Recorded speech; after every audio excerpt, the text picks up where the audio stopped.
Today I would like to talk to you about the second game which I played on the same Bundesliga weekend in Koblenz. This time we played against the team of Heimbach-Weiß-Neuwied, who are currently leading the second league. And surprisingly we managed to get a 4-4, which was a great success for our team after a very intense battle against this very strong team. My opponent was the young Croatian Grandmaster Leon Livaic, and he went with the move d4. And with the black pieces, I decided to try the Slav myself. And funnily enough, he also took and went for the exchange Slav. So a second exchange Slav game on the same weekend. However, he does not go for these lines with a knight to f3, but instead he usually chooses a setup with knight to c3 and bishop to f4, and then delays this move knight to f3 until a bit later in the game. For this game, he came up with a move bishop to g5, yet something else. Of course, catching me a little bit off guard, and I was already out of book after bishop to g5. The point is, if I go for the move knight f6, he can take, and no matter how I take back, I have these doubled pawns with a strategically very interesting pawn structure, but I didn't really want to go for that. In particular, since I saw what I thought would be a nice way to abuse this bishop g5, namely to go for knight c6 followed by the move f6. So what is the idea of playing that move order? Well, if he goes bishop f4, I have e5. And if he goes something like a bishop to h4, maybe I can even go for this. So I thought actually playing knight c6 and f6 is a very smart move order, completely not suspecting what he might do, namely just playing this move e4. Well, what a shock. He just leaves this bishop on g5 emprise. And it was obvious to me that this is computer preparation, so I was kind of reluctant to take that bishop. So what happens if I took it? Let's see. Let's say takes, knight to b8.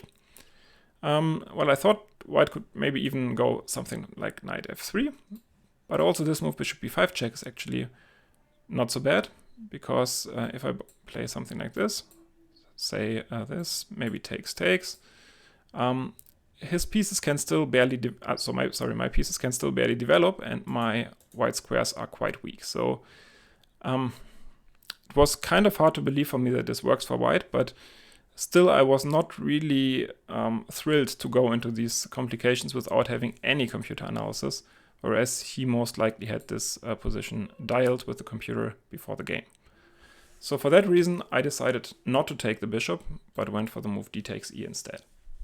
And the point is, if he now still keeps this bishop emprise with something like d5, I can take, and yeah, either take or maybe play bc immediately. I think it doesn't matter that much. And so even if he manages to win a second pawn back, I have the pair of bishops, and the position should be at least decently playable for black. So for that reason, he didn't play d5 now, but just retreated his bishop to e3. And for e6, offering him to take this pawn on e4, maybe objectively even e5 is stronger. It's a bit more forcing. But I thought with e6, I at least probably bring him also out of book. And I think here he was also no longer in his computer prep. Maybe he could have gone for some move like bishop to c4, with some ideas like either f3 or knight h3, and then just play for compensation, allowing me to save this pawn on e4 with playing f5. So that was what I was actually more afraid of than what he did in the game, which was to take on e4. Because now at least I managed to get my full development. I play knight g7, and it looks like I'm doing pretty well here. Because I finished development, I'm actually one move ahead in terms of development, and I have this isolated pawn against which I can play. The only downside to my position is this pawn on f6, which would like to be on f7 instead, which might cause some problems with queen h5 checks in some positions. So that's, I think, the only real downside of my position, but I still felt like I had solved the opening problems kind of here. He went for bishop d3, and yeah, now I had to calculate what happens after queen h5 check. So if I go knight d5, I think queen h5 check doesn't work because of g6. And if he takes, I have this sneaky move king to e7, threatening h takes g and knight to c3. And I was calculating a little bit. I thought, okay, if he goes back, takes a3, maybe he can go for something like check on c5, but I would always have queen d6, and I thought, here I'm just a piece up, so this doesn't work. And the computer agrees, actually. So he can't do that, but if he can't play queen h5 here, then after knight e2, it's, I think, kind of clear that he doesn't really have an opening advantage. Yeah, now what I didn't want is to allow him to play bishop to d2 as well, because in these isolated pawn structures, my pawn on f6 is actually not so nice to have. So I decided to take the pair of bishops and to just go back to d6. Castles, castles. And he comes with a knight. Maybe with the idea of taking here. And yeah, now I'm basically facing a decision. Do I want to keep this bishop or not? So if I keep the bishop, I have to play something like bishop c7. But then I thought after rook c1, at least he's kind of active. So let's say some line like this. And it was not clear to me how to judge that. And even now in the post-game analysis, I'm not so sure who's better here and why. During the game, it felt a little bit awkward and at least harder to play for black because these guys are still sitting on the last ranks. So for that reason, I went for something which I thought is easier to play, namely just go with the move f5, which kind of forces him now to take on d6. And yeah, I thought this position should be around equal. Maybe white is still slightly better, but I thought it's not a position which is very difficult to play for me, so I was feeling that I should be able to play a decent game from here onwards. Queen b3, threatening to take on f5. Yeah, making use of this pin. I had to react. I went for knight a5 and now just went back with a secret draw offer. But of course, I mean, my opponent is rated around 100 points more higher than me, so I was not really expecting that he would go for that, especially since I think white is probably objectively still slightly better. Instead, he went now for the move e4. This move is probably not very good. It looks quite nice, but I think in terms of playing against this light squared bishop, a move like rook ac1 would have been preferable. Maybe just playing it slow and strategic instead of trying now to open the position with e4. Because the downside of e4 is that it also weakens this d4 pawn. And he doesn't really threat very much. So he doesn't really threaten anything, I think, at this point. So I went for bishop d7.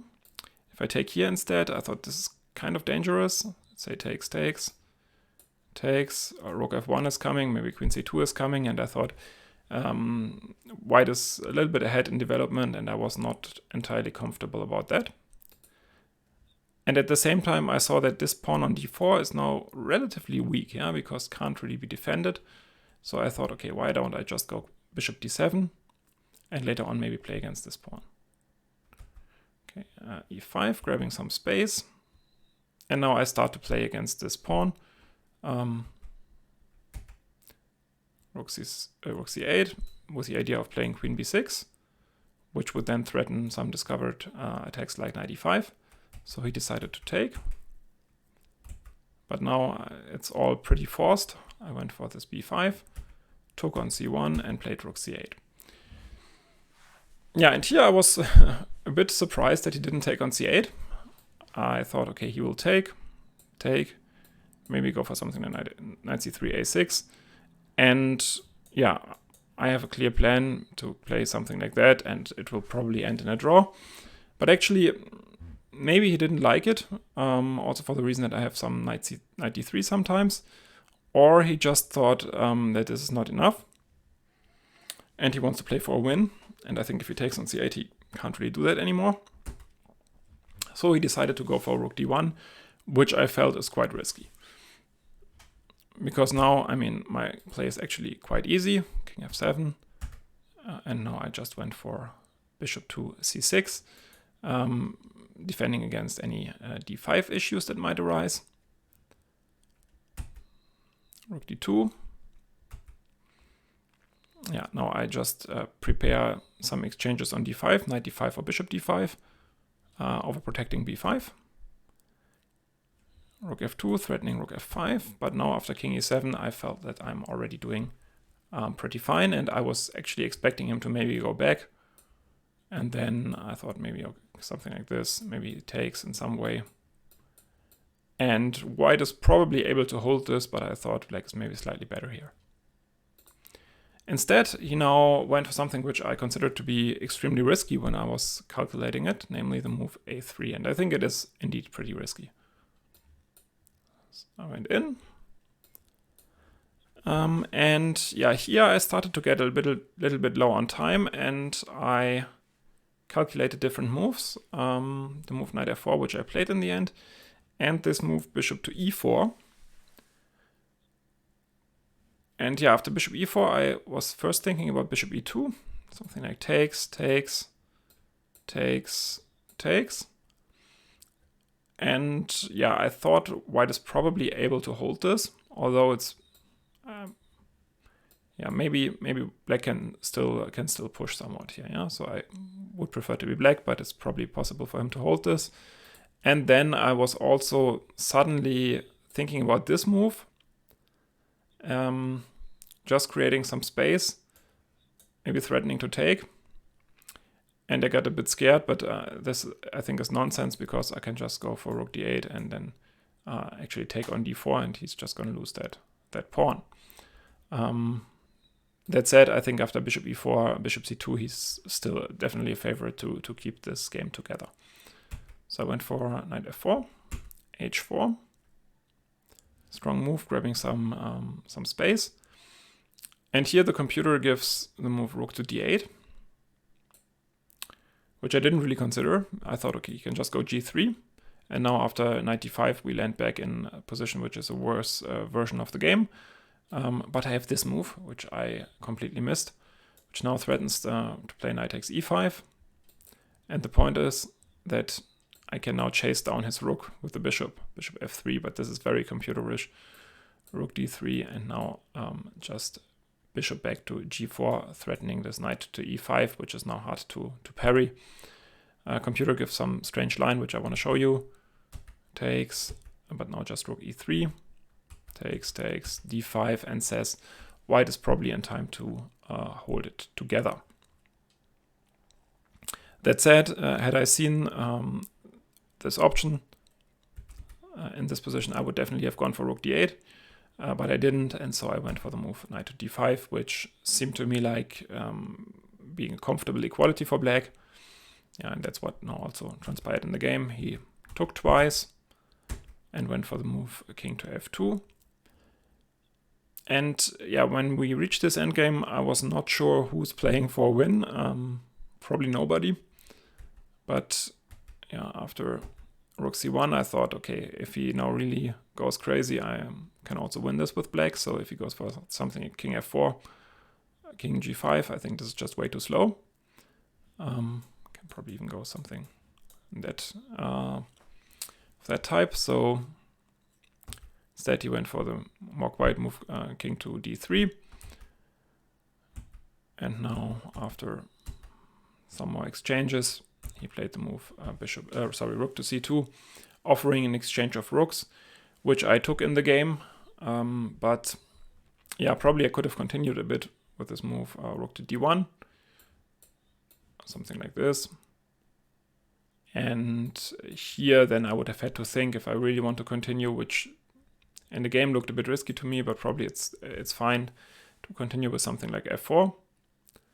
When after a check, I can now run in with the king, and actually black gets pretty active. So maybe this was even a better chance than the other chance I had in the game to just continue here with rook d1 check, followed by rook b1 check. And yeah, objectively, he could play something like this. And he's definitely still a favorite to hold it with some counterattack like this. But yeah, I can push here and I can try to run in with the king with maybe some chances to win for black. So instead, as it was also one of the last moves before the time control, I decided to take the draw here with rook takes c2. In hindsight, as I said, rook d1 might have been a small opportunity to play for more. But after takes, g5, king d3, we agreed to a draw. The point is nobody can really advance. Once he, say, advances here on the queen side, I will just close the queen side down. And the same is true for the king side. So once he advances here, I will also close the king side down, and nobody can enter in any way, shape, or form anymore, and the game is just a draw. Well, I think in the second game, he pushed a little bit too hard. So after this crazy opening, I think he felt like he can play for more. But he pushed a little bit too hard with this rook d1. And afterwards, I definitely had my chances with this bishop e4 maybe. And also in the very end with rook d1 check, followed by rook b1. Maybe would have also been a chance to push more, which I think I would have taken against an opponent of a rating of 2300. But against almost 2600 Grandmaster, who's also very young and a very talented player, I decided to call it a day. Maybe I was a little bit gun shy there to play on, which is not ideal. But overall, of course, I'm quite happy with the weekend, playing 2 draws against 2 very, very strong opponents. And yeah, I'm looking forward to playing the last game of the season in 2 weeks from now. So that said, thanks a lot for watching, and see you next time.